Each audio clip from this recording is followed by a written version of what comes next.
Dear students, this is S K Shukla. आज की class में हम लोग बात करेंगे कॉजेटिव वर्ब के बारे में। We are going to talk about causative verb in today's class. तो सबसे पहले हम लोग समझेंगे कि कॉजेटिव वर्ब होता क्या है।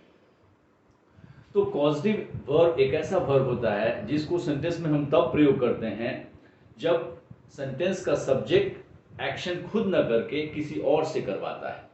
ये टेक्निकली ग्रामेटिकल भाषा में मैंने बात किया कि अगर सब्जेक्ट कोई काम किसी और से करवाए, खुद न करे, तो उसके लिए जिस वर्ब का हम प्रयोग करते हैं वो कॉजेटिव वर्ब कहलाता है। आमतौर पे डे टू डे लाइफ में बहुत सारे एक्टिविटीज़ जो है हम अपने खुद करते हैं, लेकिन कुछ ऐसे एक्टिविटीज़ हैं जो हम किसी और से करवाते हैं। जैसे अगर हमारे बाल बहुत बड़े हो गए तो उनको हम खुद नहीं काटते हैं, हम बार्बर शॉप में जाते हैं, वहाँ नाई से उसको कटवाते हैं, बार्बर से हम अपने बालों को कटवाते हैं। उसी तरह अगर गाड़ी खराब हो जाए तो आप मैकेनिक के पास जाते हैं और मैकेनिक से उसको फिक्स कराते हैं। ऐसे ही बहुत सारे एक्टिविटीज़ हैं जो आप खुद न करके किसी और से करवाते हैं। तो ऐसे वर्ब जिनका प्रयोग कर देने से सेंटेंस में सब्जेक्ट खुद से कोई एक्शन नहीं करता है बल्कि किसी और से करवाता है, ऐसे ही वर्ब को हम कॉजेटिव वर्ब कहते हैं। इंग्लिश में बहुत सारे पॉजिटिव वर्ब हैं, लेकिन चार मेन पॉजिटिव वर्ब्स हैं जिनकी यहाँ पे हम चर्चा करने वाले हैं। पहला है मेक, दूसरा है हैव, तीसरा है लेट और चौथा है गेट। इन चारों पॉजिटिव वर्ब का सेंस अलग अलग है। जब हम किसी से काम कराते हैं तो हम काम अलग अलग तरीके से कराते हैं। कहीं काम हम किसी को ज़बरदस्ती कराते हैं, फोर्स करके कराते हैं। कहीं काम हम किसी को पैसे दे के कराते हैं। कहीं काम हम किसी को परसुएट करके या किसी को राजी करके करवाते हैं। तो हमारे अलग अलग इन काम करवाने के सेंस के हिसाब से हमारे पास अलग अलग पॉजिटिव वर्ब्स हैं। तो सबसे पहला पॉजिटिव वर्ब है हमारा मेक। तो मेक का प्रयोग पॉजिटिव वर्ब के रूप में कब किया जाता है? जब आप किसी को फोर्स करते हैं किसी काम को कराने के लिए, यानी किसी काम को, किसी से कोई काम आप फोर्स करके अपने पोजीशन के बदौलत या अपने पद के बदौलत किसी को फोर्स करके कराते हैं, तो वहां हम मेक का प्रयोग करते हैं। और इसका स्ट्रक्चर होता है subject plus make plus object, और यहां पे ऑब्जेक्ट जो है एक पर्सन होगा, प्लस V1। तो इस स्ट्रक्चर में ये जो मेक है इसका प्रयोग आप सारे टेंसेस में कर सकते हैं। इसको आप सिंपल प्रेजेंट में कर सकते हैं, इसको आप प्रेजेंट कंटिन्यूअस में, प्रेजेंट परफेक्ट, उसी तरह पास्ट और फ्यूचर टेंस में भी इसका इस्तेमाल किया जाएगा। बस मेक का फॉर्म चेंज होगा और इसके पहले टेंस के हिसाब से ऑक्सिलरी वर्ब्स लगेंगे। जैसे मैं एक एग्जांपल दे रहा हूं, जैसे आपने देखा होगा स्कूल में पीटी टीचर जो होते हैं वो बच्चों को अलग अलग तरह के एक्टिविटीज़ कराते हैं, और बच्चे अगर कभी नहीं करना चाहते हैं तो टीचर उनको ज़बरदस्ती कराते हैं। जैसे इस एग्जांपल को देखिए, the teacher made the students run. तो इस सेंटेंस को अगर हम देखेंगे तो यहाँ पॉजिटिव वर्ब हमने मेड का यूज किया है, यहाँ पे V2 लगा है, यानी कि ये जो टेंस है इसको सिंपल पास्ट में रखा गया है। The teacher made the students run. तो यहाँ टीचर जो है ये दौड़ने का काम खुद नहीं कर रहा है बल्कि ये स्टूडेंट्स को करा रहा है, और यहाँ पे टीचर अपने अथॉरिटी का, अपने पोजीशन का इस्तेमाल करके स्टूडेंट्स को फोर्स कर रहा है। तो यहाँ पे हमने पॉजिटिव वर्ब मेक का यूज किया है। लेकिन जैसे ही अगर आप किसी से कोई काम उसको पे करके या उसको हायर करके या उसको अपने अथॉरिटी को डेलीगेट करके कराते हैं तो हम पॉजिटिव वर्ब हैव का यूज करते हैं।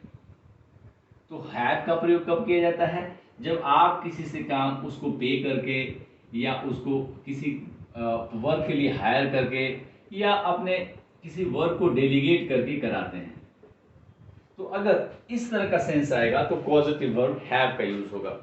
और याद रखिए कि इसमें बेयर इन्फिनेटिव V1 का इस्तेमाल किया जाता है। 2 प्लस V1 का इस्तेमाल मेक और हैव दोनों के साथ नहीं करते हैं। जैसे इस एग्जाम्पल को देखिए, अगर मैं सेंटेंस लिखूं कि मोहन, इस स्ट्रक्चर को मैं बॉक्स बना दे रहा हूं या इसको मैं बाहर रख रहा हूं, इसके स्ट्रक्चर को मैं इक्वेशन के रूप में लिखूंगा।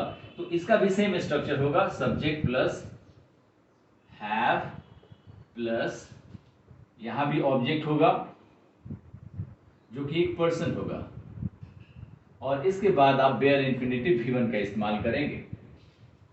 जैसे मैंने वीडियो की शुरुआत में एक बात बताया था, एक सिचुएशन की चर्चा की थी कि अगर आपकी गाड़ी खराब हो जाए तो आप क्या करेंगे, आप किसी मैकेनिक के पास जाएंगे और उससे अपने कार को रिपेयर कराएंगे।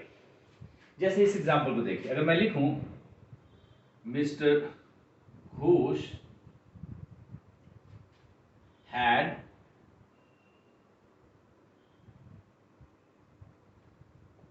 The mechanic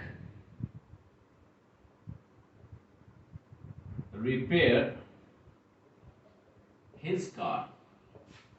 mister Ghosh had, इस हैव को भी हम दूसरे अलग अलग टेंसेस में इस्तेमाल कर सकते हैं, इसके फॉर्म को चेंज करके, इसको कंटिन्यूअस में, परफेक्ट में, सिंपल में, हर टेंस में यूज कर सकते हैं। उसके हिसाब से हैव का फॉर्म चेंज होगा या इसके पहले ऑक्सिलरी वर्ब का यूज करेंगे। तो इस सेंटेंस को देखिए, mister Ghosh had the mechanic repair his car. तो इसका अर्थ क्या हो रहा है कि मिस्टर घोष ने मैकेनिक से अपने कार को रिपेयर कराया। यहाँ पे हमने V1 यूज किया है, 2 प्लस V1 यूज नहीं करेंगे। तो यहाँ पे मिस्टर घोष मैकेनिक को पे कर रहे हैं पैसे, यहाँ पे मैकेनिक को वो फोर्स नहीं करेंगे, इसलिए इस कॉन्टेक्स्ट में आप मेक का प्रयोग नहीं कर सकते। मेक का प्रयोग वही किया जाएगा जहां सब्जेक्ट किसी को फोर्स करके, यहाँ पे मैंने टॉपिक मेक के बगल में ही लिखा है फोर्स, किसी को फोर्स करके या किसी को मजबूर करके कोई काम कराए। और जब किसी को आप पे करें या हायर करें या अपने अथॉरिटी को डेलीगेट करके आप काम कराएं, तो हम कॉजेटिव वर्ब हैव का यूज करते हैं। तो इन दोनों पॉजिटिव वर्ब्स को हमने देख लिया, बाकी के दो पॉजिटिव वर्ब्स को हम देखते हैं। अगर आप इसको लिखना चाहें तो वीडियो को पॉज करके इजीली लिख सकते हैं। तो आगे बढ़ते हैं हम लोग क्विकली। तो अगला हमारा पॉजिटिव वर्ब है वो है लेट।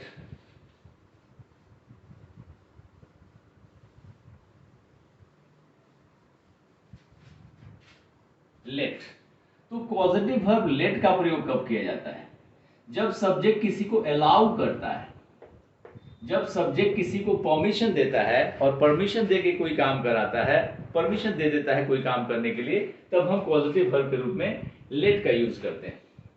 और इसका भी स्ट्रक्चर वही होगा, subject plus late plus object. यहां भी ऑब्जेक्ट जो होगा एक पर्सन होगा और यहां पे भी हम V1 का यूज करेंगे।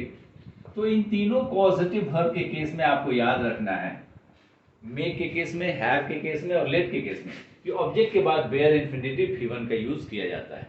अब जरा इस एग्जांपल को देखिए, इस सेंटेंस को देखिए। अगर मैं सेंटेंस लिखूं कि John let Mike park his car,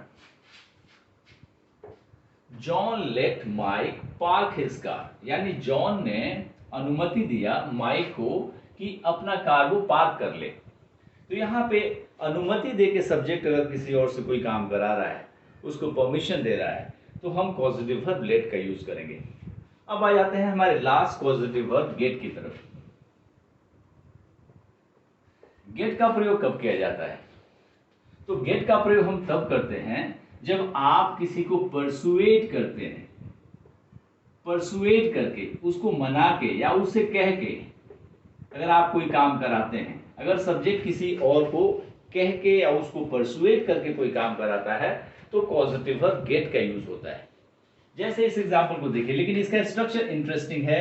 यही एक पॉजिटिव वर्ब है जिसमें ऑब्जेक्ट के बाद 2 प्लस V1 यानी फुल इंफिनिटिव का यूज होगा। तो इसका स्ट्रक्चर ऐसा होगा, सब्जेक्ट प्लस गेट। गेट का भी सारे टेंसेस में इस्तेमाल होगा, गेट, गॉट, गेटिंग, हर टेंस में यूज करेंगे। यहां भी ऑब्जेक्ट आएगा जो कि एक पर्सन होगा, और इसके बाद देखिए यहां पे 2 प्लस V1 का यूज किया जाएगा। यानी गेट के केस में हम फुल इंफिनिटिव का यूज करते हैं और बाकी तीनों पॉजिटिव वर्ब के केस में हम बेयर इंफिनिटिव का इस्तेमाल करते हैं। तो जब हमारा सेंस किसी से काम कराने का उस कॉन्टेक्स्ट में हो, जब सब्जेक्ट किसी को परसुएट करके, उसको मना के, उसको राजी करके या उसे कह के काम कराए, तो हम गेट का यूज करेंगे। जैसे इस एग्जांपल को देखिए, अगर मैं सेंटेंस लिखूं कि मोहन, इसमें मैं प्रेजेंट टेंस का इस्तेमाल कर रहा हूं, Mohan gets his sister to do his assignments.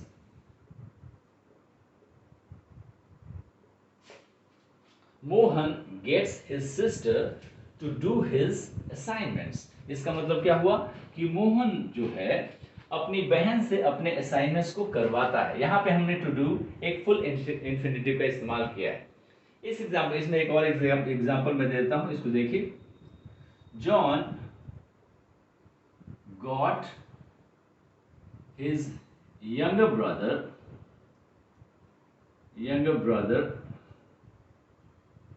to clean. John got his younger brother to clean his room. यानी जॉन ने अपने छोटे भाई से अपने रूम को साफ करवाया। तो ये जो है सिंपल पास्ट में है, ये सिंपल प्रेजेंट में है। ये पॉजिटिव वर्ब हर टेंस में यूज किए जा सकते हैं। तो यहाँ पे हमने 4 पॉजिटिव वर्ब को देखा। मेक, जिसका प्रयोग तब करेंगे जब सब्जेक्ट किसी को फोर्स करेगा। हैव, इसका प्रयोग तब करेंगे जब सब्जेक्ट किसी को पे करके या हायर करके उससे कोई काम कराएगा। लेट का प्रयोग पॉजिटिव वर्ब के रूप में तब होगा जब आप किसी को परमिशन देंगे, उसको अलाउ करेंगे किसी काम को करने के लिए। एंड गेट का प्रयोग तब करेंगे जब सब्जेक्ट किसी और से कोई काम उसको परसुएट करके या उसको कह के कराता है। तो इस तरीके से हमने आज के वीडियो क्लास में 4 पॉजिटिव वर्ब्स देखे। I hope you understand the video, and if you understand it, like and subscribe my channel. Thank you so much for watching. इसमें एक और पार्ट है, सारे पॉजिटिव वर्ब का पैसिव स्ट्रक्चर भी होता है। ये सारे स्ट्रक्चर एक्टिव स्ट्रक्चर्स हैं। तो एक पॉजिटिव वर्ब के पैसिव स्ट्रक्चर्स भी होते हैं, जिनकी चर्चा मैं किसी और वीडियो में करूंगा। Thanks for watching.